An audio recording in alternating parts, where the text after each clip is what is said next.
Buenas tardes con cada uno de ustedes. Voy a tratar un tema muy importante, como es el de la conspiración del silencio y una comunicación eficaz en el paciente y la familia. Comenzaré haciendo mención a uno de los axiomas de la teoría de la comunicación humana, donde Paul Watzlawick refiere sobre la imposibilidad de no comunicarse. Es decir, que no solo nos comunicamos con la palabra, sino también con la expresión de la mirada, con la postura, un gesto, el silencio y hasta el contexto donde se desarrolla la comunicación. En otras palabras, siempre vamos a estar comunicando. Todo comportamiento es comunicativo. Entonces, pues, la comunicación va a ser un proceso fundamental en toda relación social. Es el mecanismo que va a regular y hace posible que interactuemos entre las personas. Permite desarrollar en el individuo un lazo afectivo, dando la capacidad de comunicarse con las demás personas. Ya hablando en nuestros términos, es una herramienta fundamental en la relación profesional-paciente.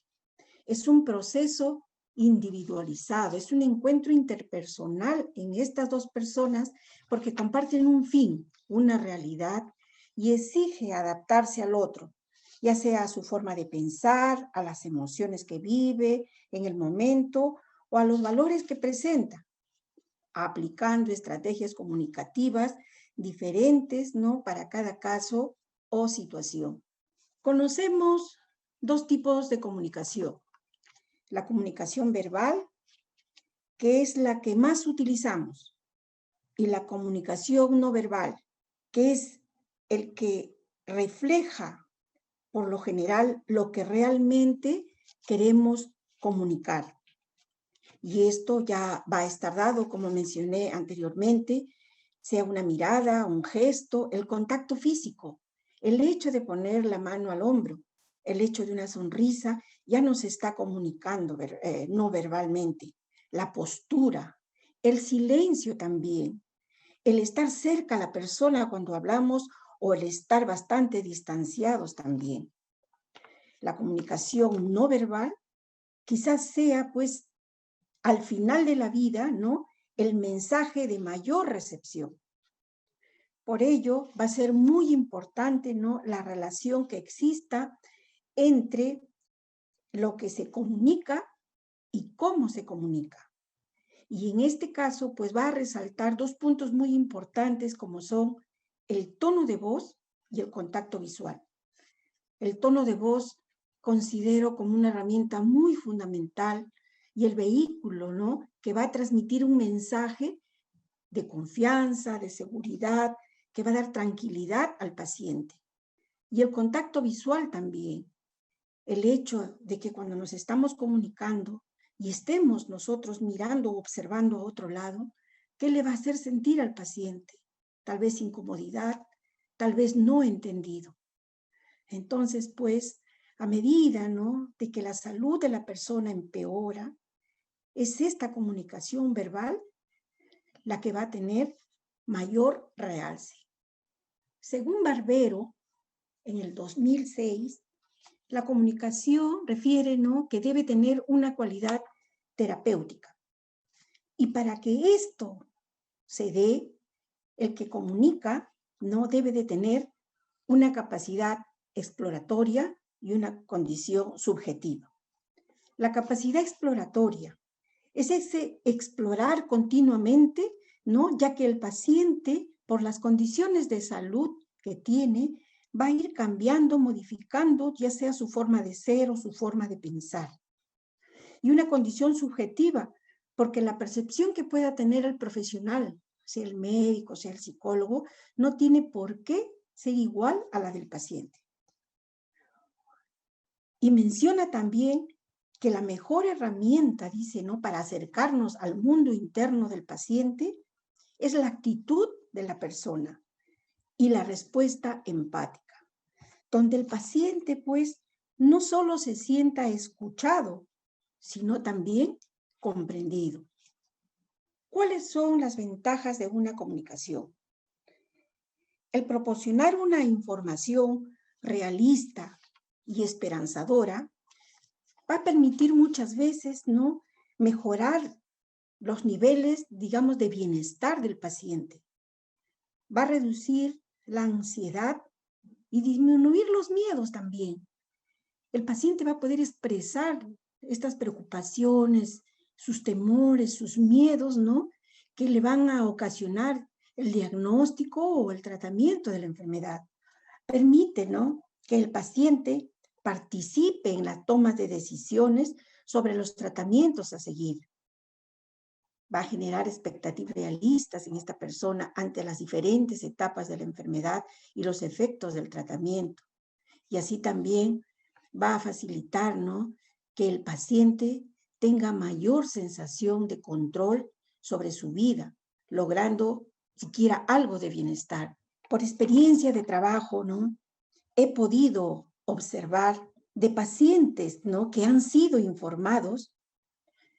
Muchos pueden hablar claramente con sus familiares de lo que está experimentando en el momento, de lo que podría pasar más adelante, disminuyendo muchas veces la angustia, ya sea en el paciente como también en la familia.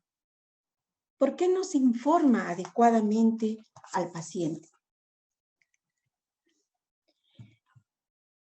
Según Carlos Centeno, en estudios sobre la comunicación del diagnóstico de cáncer, refiere que hay 3 tipos de pacientes. Los pacientes que desean, que solicitan ser informados clara y directamente. Aquellos que de una manera indirecta o ambigua, como que quieren y no quieren saber acerca de lo que está pasando. Y otros rotundamente que no quieren ser informados. Muchas veces el tener que comunicar la situación real de la salud del paciente, ¿no?, es para el médico una situación muy compleja, muy compleja. De ahí la idea errónea, ¿no?, cuando menciona, si el paciente quiere saber, ya preguntará. Pero hay estudios que han demostrado que son los pacientes, ¿no?, quienes están a la espera de que el médico sea quien inicie esta conversación y de ahí profundizar.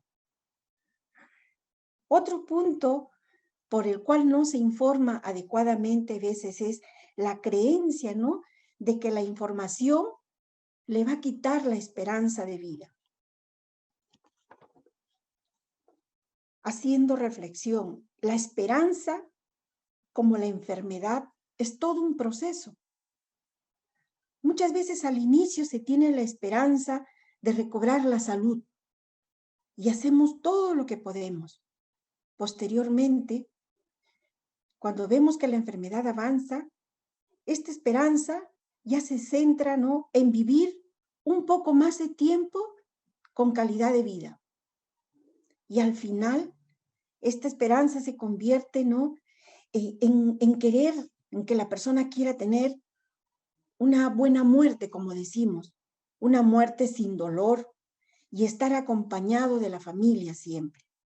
Muchas veces, pues, cuando el paciente también, digamos, ¿no?, se piensa que no va a poder disfrutar del tiempo de vida que le queda. Ese es el otro punto. Aquí muchas veces el paciente se da cuenta cada día, ¿no?, que va empeorando. No hay mejoría. Por tanto, entra en angustia, en confusión, porque nadie le informa. Entonces nos preguntamos, ¿este paciente estará tranquilo? ¿Disfrutará de este tiempo que le queda de vida? Es una cuestión de conversar en familia. Otro punto que he tocado es la comunicación en el ambiente hospitalario. Sobre todo cuando se hospitaliza una persona por primera vez, donde está inquieta, donde está cómo será y qué pasará. Qué importante de inicio va a ser llamarle por su nombre y no por un número de cama. Importante comunicarle, enseñar la ubicación de los ambientes, digamos, cercanos a su habitación. Es decir, ¿dónde está el tópico? ¿Dónde está la estación de enfermería? ¿Dónde están los servicios higiénicos? El objetivo es que esta persona se familiarice con todo lo que le rodea. Otro punto importante es la comunicación cuando se realiza un procedimiento. Cada procedimiento tiene que ser explicado, explicar el objetivo. Por ejemplo, si hay un cartel que dice NPO, explicarle al paciente el por qué. Tal vez hoy no vas a poder ingerir nada por vía oral porque te van a hacer un análisis de sangre o porque, digamos, te van a hacer una endoscopía, etc. Otro punto importante es facilitar la comunicación entre los pacientes, entre ellos mismos. Y en cuanto al profesional, digamos, nosotros los psicólogos, ¿no?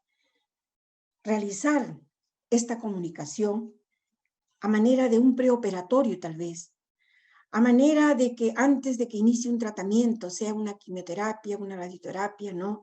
Educar, comunicar, educar en qué consiste y qué es lo que puede pasar. Y por último, frente a una alta hospitalaria, ¿no? No solo es comunicar las indicaciones a seguir cuando uno esté en casa. Será también muy importante que el profesional, sea la enfermera, el médico, el técnico, ¿no?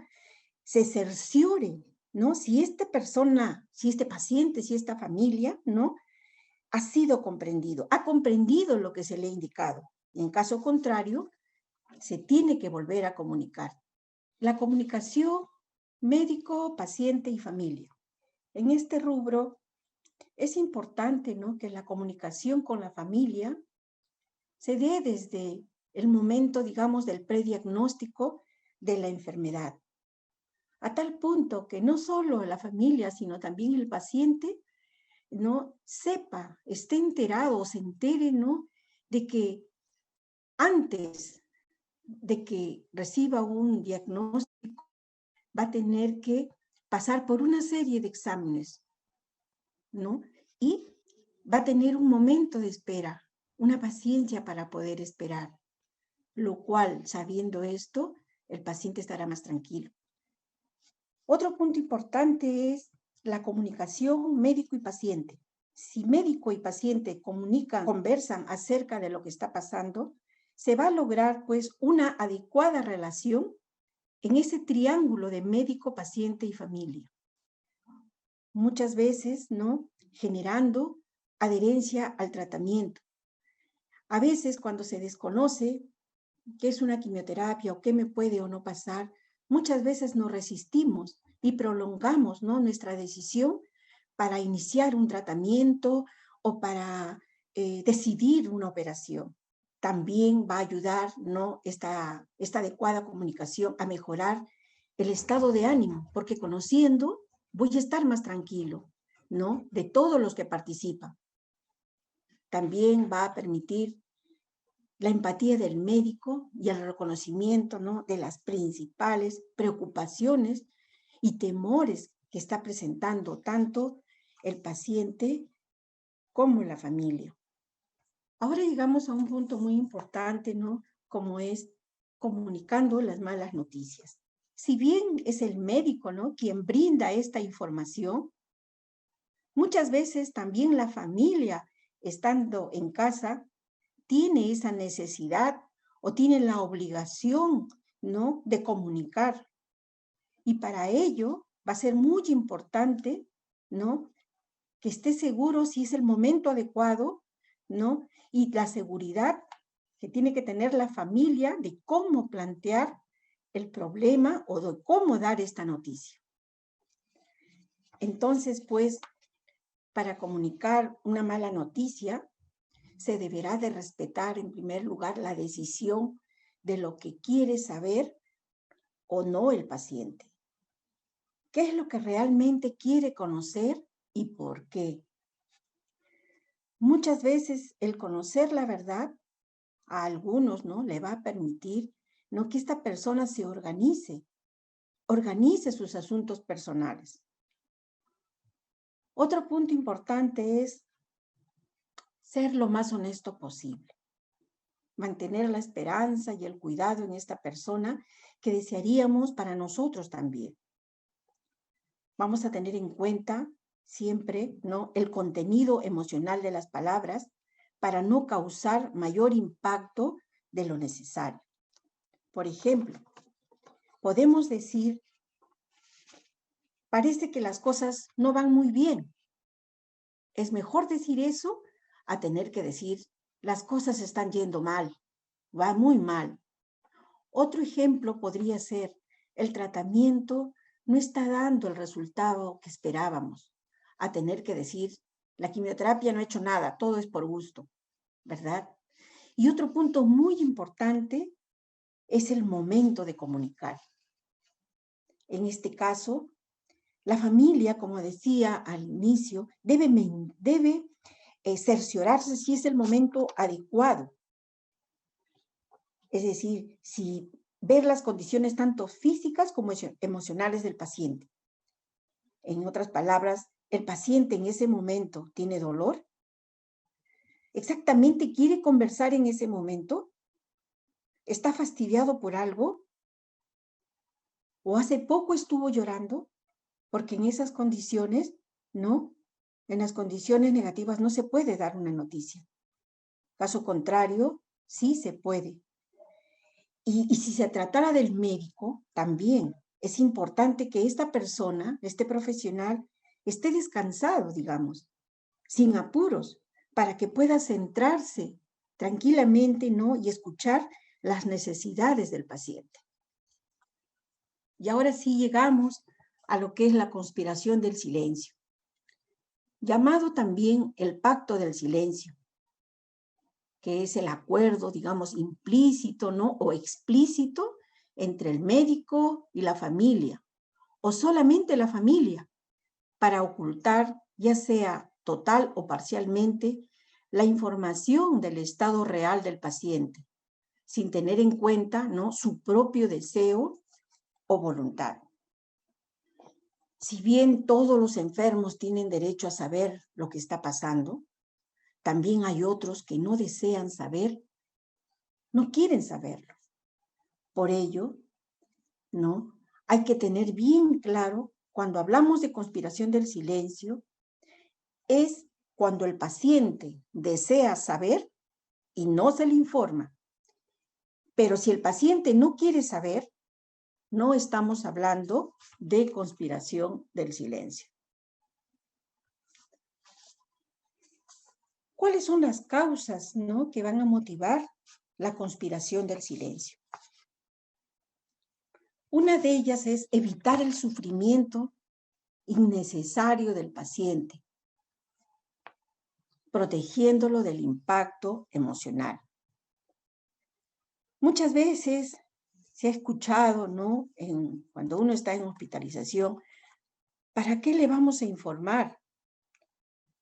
Va a ser peor, va a sufrir. Si supiéramos que va a mejorar todavía, dicen, ¿no? Pero muchas veces no se da cuenta la familia, ¿no?, que somos nosotros los que no queremos sufrir viendo al paciente, ¿no?, o viendo el sufrimiento del paciente. No nos damos cuenta esa parte, digamos, egoísta tal vez de nosotros para no sufrir también.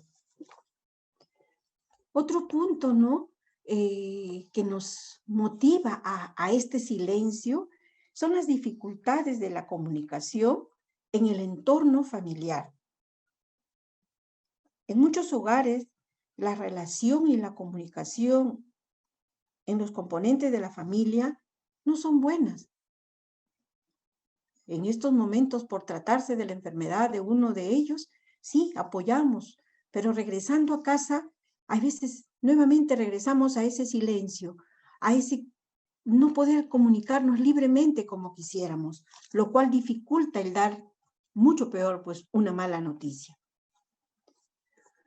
Otro es la falta de tiempo y un ambiente inadecuado para brindar la información. Por lo general, en una familia, todos salen a trabajar. Muchas veces el paciente queda solo o solo con un familiar, ¿no? Que de repente solo está atento a los cuidados y nada más. No está preparado para comunicar una mala noticia, ¿no? Entonces, no hay con quién conversar.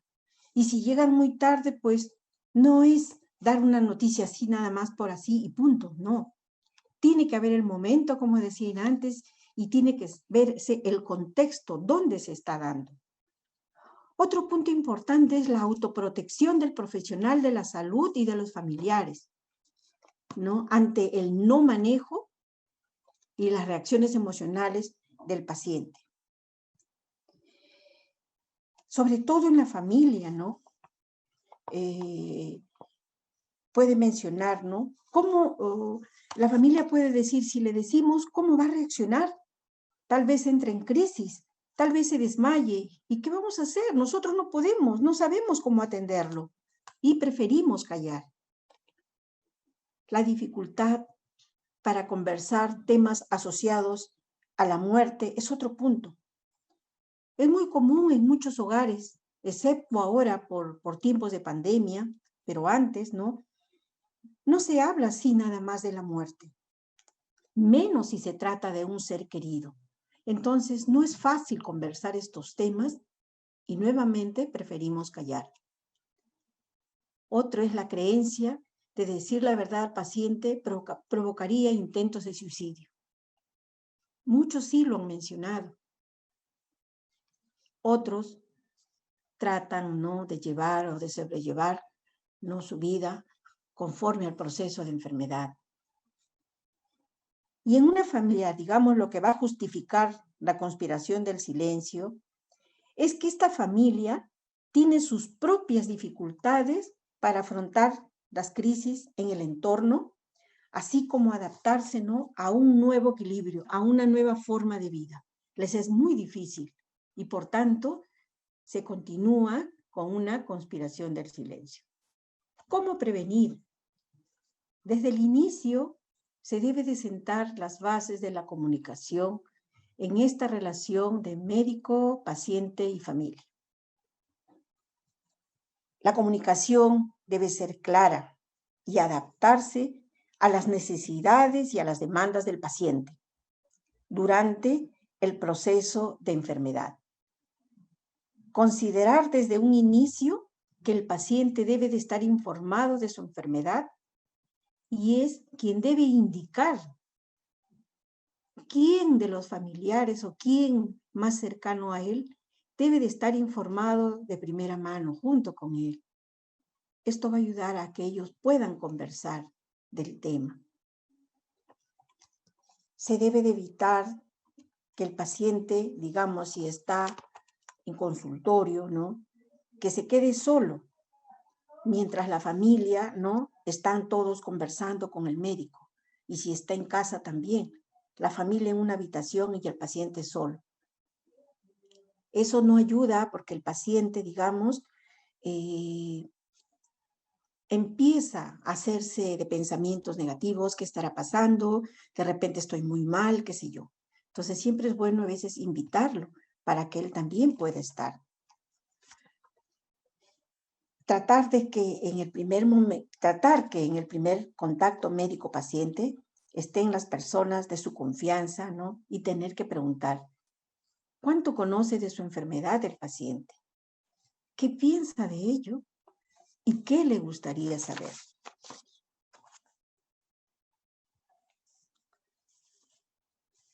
Finalizando, ¿cuáles son las consecuencias de la conspiración del silencio? Vamos a ver a nivel de paciente, a nivel de familia y a nivel profesional. En el paciente, muchas veces esta persona está lúcida, está en plenas facultades mentales y sin embargo, ¿no?, hay una pérdida de la autonomía en la toma de decisiones.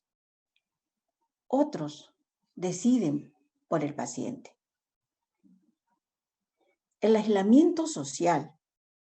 La persona, el paciente, se siente incomprendido, se siente solo, engañado, sin esa oportunidad de poder cerrar sus asuntos personales, ¿no? Que pueda considerar muy importantes. Surgiendo así, pues, el incremento de la ansiedad, ¿no? Del miedo, ira, depresión, etc. Hay una falta de confianza en el equipo profesional, en la familia misma, surgiendo, ¿no? Un bloqueo de la comunicación. Si es común que los pacientes, ¿no? Se aferren mucho a lo que es la fe, a lo que es Dios, a la parte espiritual. Hay casos, pues, en que esta disminuye, este recurso importante disminuye, ¿no? Donde no hay oración, esto de la reconciliación que es importante no se da. O sea, surge, no es que en todo se dé, pero se da. A nivel de familia, también existe un bloqueo de la comunicación, ¿no? Entre la familia y el paciente, y muchas veces en la familia solamente, donde surgen pues conflictos entre ellos, donde muchos dicen, ¿por qué no se lo dijimos desde el primer momento? Tal vez de poco a poco. Ahora es tarde, ahora es difícil, ¿no? Y entre ellos surge también el sentimiento de culpa y altera el afrontamiento de la muerte. No saben cómo manejar esto, porque si el paciente, ¿no? Supiera no desde el primer momento, pero conforme avance el proceso, supiera que está mal y en qué va a terminar, ¿no? Se podría conversar de esto, el paciente y la familia. Se sentiría acompañado, podría hablar de lo que quiere, ¿no? Sin embargo, no se da de esa manera. Y a nivel profesional, ¿no? Esa tendencia a emitir, pues, valoraciones equivocadas. Se da el síndrome del desgaste emocional, ¿no? Ya que el paciente no quiere perjudicar ni al paciente ni a la familia, ¿no? Entonces, como que deja pasar la situación. A manera ya de conclusión, puedo resaltar, pues, que toda comunicación no solo informa el contenido, digamos, de lo que queremos decir, sino también que existe una relación que el receptor lo va a interpretar dependiendo de quién está informando.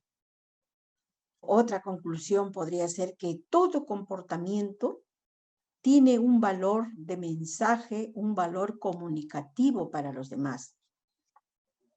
Y por último, ¿no?